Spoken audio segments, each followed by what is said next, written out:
SC వర్గీకరణపై సమగ్ర చట్టం cabinet నిర్ణయం తీసుకోబోతుంది. నిర్ణయం తీసుకుంది.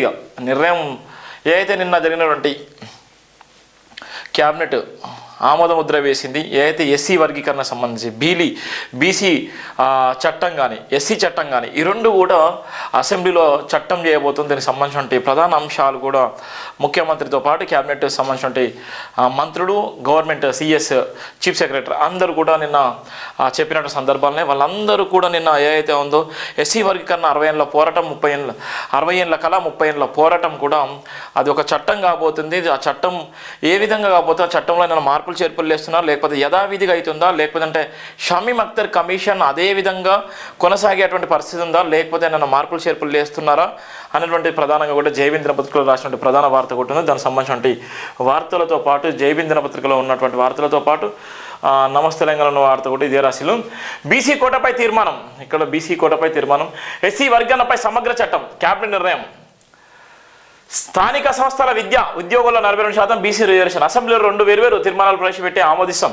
ఓఆర్ఆర్ మధ్యన 30,000 ఎకరాల్లో ఫ్యూచర్ సిటీ. 30,000 ఎకరాలు, ఇది పెద్ద ప్లాన్. అందుకోసం డెవలప్మెంట్ అథారిటీ 90 పోస్టులు మంజూరు. 11 జిల్లాలకు హెచ్ఎండిఏ విస్తరణ.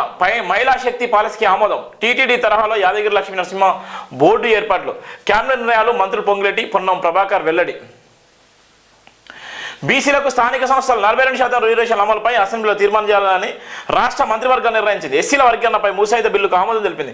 ముఖ్యమంత్రి రేవంత్ రెడ్డి అధ్యక్షతన గురువారం సచివాలయంలో జరిగిన రాష్ట్ర మంత్రివర్గ సమావేశాలు పలు కీలక నిర్ణయాలు తీసుకున్నారు. కేబినెట్ నిర్ణయాలను మంత్రులు పొంగులేటి శ్రీనివాసరెడ్డి, పొన్నం ప్రభాకర్ మీడియాకు వెల్లడించారు. బీసీలకు స్థానిక సంస్థల ఎన్నికలతో పాటు విద్యా ఉద్యోగుల్లో 42% రిజర్వేషన్ అమలుకు 2 వేర్వేరు తీర్మానాలు ప్రవేశపెట్టి అసెంబ్లీలో ఆమోదిస్తామని మంత్రి పొన్నం ప్రభాకర్ తెలిపారు. ఇక ఎస్సీ వర్గీకరణపై చట్టం చేసేందుకు సిద్ధంగా ఉన్నామని మంత్రి పొంగులేటి తెలిపారు.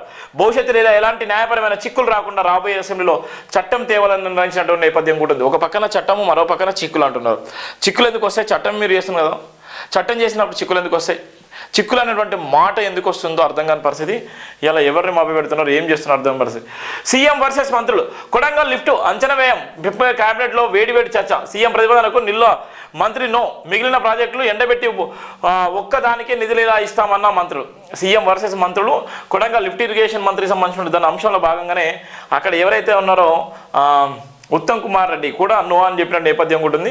సాగునీటి ప్రాజెక్టుల అంచనాలు పెంపుపై కేబినెట్ సమావేశంలో తీవ్ర వాగ్వాదం జరిగినట్టు విశ్లేషణగా తెలిసింది. గురువారం సచివాలయంలో 6 గంటల పాటు సాగిన కేబినెట్ భేటీలో సాగునీటి ప్రాజెక్టుల అంచనా వ్యయం, పెంపు, రన్నింగ్ ప్రాజెక్టు నిర్వహణ వ్యయంపై ఎక్కువ సమయం మీద చర్చించినట్టు కూడా జరిగిన నేపథ్యం కూడా చూస్తున్నాం. నిన్న వేడిగా జరిగినటువంటి సందర్భం కూడా చూస్తున్నాం.